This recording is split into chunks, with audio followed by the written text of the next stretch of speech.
Hi hello అందరూ నమస్తే. అధికారంలో ఉంటే ఒక అబద్ధాన్ని నిజమని వ్యవస్థలను వాడుకొని ఎలా నమ్మించవచ్చు అనేది ఈ కూటమి ప్రభుత్వం ఇప్పుడు చూపిస్తూ ఉంది. అయితే కొంతమంది అనుకోవచ్చు ఇంకా ఎపిసోడ్కి సంబంధించి ఇలా మాట్లాడకూడదేమని కొంతమంది అనొచ్చు. బట్ నిజం తెలియాలని నాకున్నటువంటి అనుమానాలను మాత్రం మీకు ఇక్కడ చెప్పేటువంటి ప్రయత్నం చేస్తాను.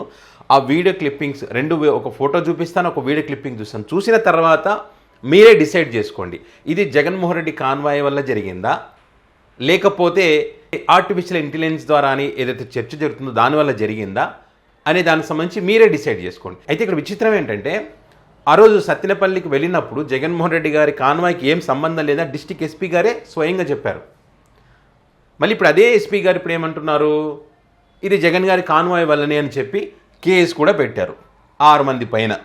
మొదటి ముద్దాయి Shri Ramana Reddy car driver, Shri YS Jaganmohan Reddy second ఉన్నారు, థర్డ్ వచ్చేసి Nageswara Reddy PA, fourth YV Subba Reddy, fifth Perni Nani, sixth Vidadala Rajini. వీళ్ళు ఉన్నారు, వీళ్ళే కారణం అని పెట్టారనమాట. అంటే గతంలో మన వెహికల్స్ మన కాన్వాయ్ గుద్ది తగిలినప్పుడు మన వాళ్ళు చనిపోయినప్పుడు వాళ్ళకి దానికి ఎలాంటి సంబంధం ఉండదు.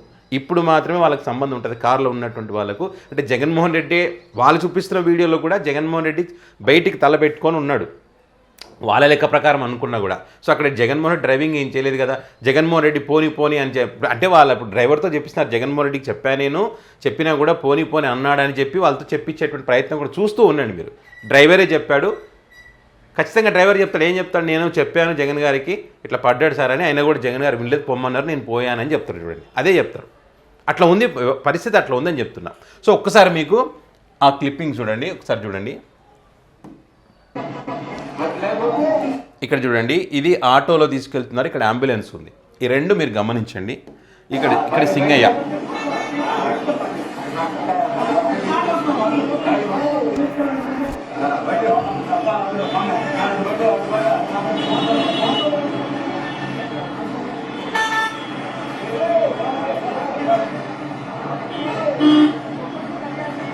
ఇక్కడ ఆటో ఉంది, గమనించారు, ఇక్కడ ఆటో ఉంది, ఈ ఆటోలో తీసుకెళ్తున్నారు ఇక్కడ.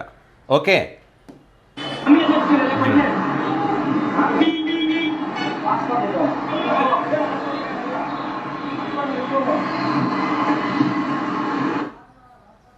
ఇక్కడ అంబులెన్స్ వచ్చింది. అంటే నాకున్న అనుమానం చెప్తున్నా నేను, ఇక్కడ ఎలా ఆటో వచ్చింది, ఇక్కడ ఎలా అంబులెన్స్ వచ్చింది. మళ్ళీ ఒకసారి చూడండి, మీరు లొకేషన్ కూడా గమనించండి. ఇక్కడ ఈ లొకేషన్ చూడండి,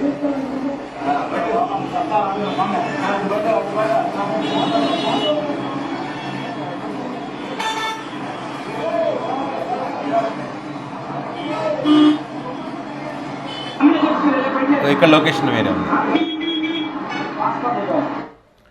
ఆ లొకేషన్ వేరు, ఈ లొకేషన్ వేరు. ఇక్కడ ఆటో ఉంది, అక్కడ అంబులెన్స్ వచ్చింది. అది నాకు ఉన్నటువంటి మొదటి అనుమానం.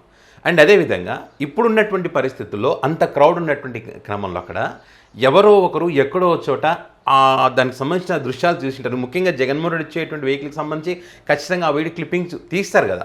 తీసినప్పుడు జరగకుండా ఉంటుందా, జరిగినప్పుడు ఎక్కడో చోట సోషల్ మీడియా వేదికగా పోస్ట్ చేయకుండా ఉంటారా? 5 రోజుల తర్వాత ఇది జగన్ గారి కాన్వాయ్ వల్ల జరిగిందని చెప్తున్నారంటే అనుమానాలు రావా? ఖచ్చితంగా వస్తాయి. అండ్ ఇంకొక ఫోటో చెప్తున్న నిజం. సో ఇక్కడ ఒకసారి ఫోటో చూడండి, టైర్ కింద సింగయ్య పడ్డాడు, ఇక్కడ టైర్ కింద ఉన్నాడు. సో ఇతని ఎడమ చెంప రోడ్డుకి ఆనుకొని ఉంది. ఈ టైర్ అంత వెహికల్ అంతమంది ఉన్నప్పుడు ఆ టైర్ బలం ఆ తల మీద ఎక్కినప్పుడు ఇక్కడ కింద చెంప, కుడివైపు చెంప, ఎడమవైపు చెంప ఆయనకు గాయం కావాలి. ఇక్కడ అయిందా చూడండి, ఇక్కడ ఎక్కడైనా ఉందా? చిన్న మరక కూడా లేదు. నాకున్న అనుమానం ఎందుకు లేదు, ఇంత జరిగినప్పుడు మనం ఒక సైకిల్ మీద నుంచి పడితేనే ఇట్లా పడ్డాం అనుకోండి, ఇటు సైడో ఇక్కడ సైడో దెబ్బ తగులుతుంది, చిన్న మరకైనా అంటుతుంది. మరి ఇక్కడ ఎందుకు లేదు? పోనీ ఆ షర్టు మీద ఎక్కడ కూడా టైర్ మరకలు కూడా కనిపించట్లేదు, అక్కడ కనిపించాలి కదా, అది కూడా నాకున్న అనుమానం చెప్తున్నాను నేను. ఓకే, గమనించండి బాగా. ఇదిగో చూడండి, ఇక్కడ ఎడమ చెంప రోడ్డుకు ఉంది, ఇక్కడ ఎడమ చెంప మీద చిన్న గాయం కూడా లేదు అక్కడ. ఇంకో విచిత్రం ఏంటంటే, ఇక్కడ నుంచి తీసుకువెళ్తున్నప్పుడు సింగయ్య బతికే ఉన్నాడు, చనిపోలేదు, యాక్టివ్గా కూడా ఉన్నాడు. ఇగో కాలు మీద కాలు పెట్టుకునేంత ఇదిలో ఉన్నాడు. మరి ఆ గ్యాప్లో ఏం జరిగింది అనే అనుమానాలు వస్తాయా రావా? ఈ 5 రోజుల తర్వాత ఈ వీడియో పెట్టి మళ్ళీ మాట మార్చి అప్పుడు ఒకలాగా ఇప్పుడు ఒకలాగా చెప్పడం వెనక ఒక కుట్ర ఉందనేటువంటి అనుమానాలు కలుగుతాయా రావా? సో ఇవన్నీ చూశారు కదా. ఇప్పుడు చూసిన తర్వాత మీ అభిప్రాయాన్ని కామెంట్ రూపంలో పెట్టండి. వాస్తవానికి అక్కడ జగన్ గారికి భద్రత కల్పించాల్సినటువంటి బాధ్యత పోలీస్ అధికారులదే. వెహికల్ పైకి ఎక్కేంత ఉన్నారు అంటే ఆ వెహికల్ పైకి ఎక్కినా కూడా పోలీస్ అధికారులు అక్కడ లేరు, అడ్డుకోలేదంటే చూడండి. ఆ వెహికల్ పైకి ఎక్కి ఏమైనా చేసినా కూడా అడిగేవాళ్ళు లేడు. అభిమానం ముసుగులో జరగవచ్చు, ఏదైనా జరగవచ్చు. సెక్యూరిటీ కల్పించాల్సిన బాధ్యత వాళ్ళది, కానీ కల్పించడంలో ఫెయిల్ అవుతూ ఉన్నారు. మొన్న తాడేపల్లిలో ఆఫీస్ మీద కూడా తాటికాయలతో దాడి చేశారు. సో ఓకే, ఇప్పుడు జగన్ గారిదే తప్పు అనుకుందాం, జగన్ గారి మీద కేసు పెట్టిన జగన్ గారిదే బాధ్యత అనుకుందాం. అట్లంటే చంద్రబాబు నాయుడు గారి మీద అనేక సార్లు కేసు పెట్టాలి, అనేక సార్లు ఆయన్నే బాధ్యుని చేయాలి. రాష్ట్రాన్ని నడిపిస్తున్నటువంటి ముఖ్యమంత్రి ఆయనే కాబట్టి, రాష్ట్రానికి పెద్ద దిక్కు ఆయనే కాబట్టి, తిరుపతిలో జరిగిన తొక్కిసలాటకి ఆయనే సంబంధం, సింహాద్రిలో జరిగినటువంటి ప్రమాదానికి ఆయనే సంబంధం, అదేవిధంగా మరి కందుకూరులో గతంలో జరిగిన దానికి కూడా ఆయనే సంబంధం కదా, ప్రత్యక్షంగా ఆయన కారణంగానే జరిగింది కదా, పుష్కరాల సందర్భంగా ఆయన కారణంగానే జరిగింది కదా. మరి ఆయన కార్యక్రమం ఆయన బాధ్యతని చేస్తారా? చేయలేదే. అంతమంది ప్రాణాలు పోతే ఆ రోజు మనం ఏం మాట్లాడాం? కుంభమేళలో పోలేదా? పోతుంటాయి, సహజం. ఇవి ఏమంటారు, భూకంపాలు వచ్చి పోవట్లేదా, ప్రకృతి విపత్తులో ఇట్లా మనం మాట్లాడతాం.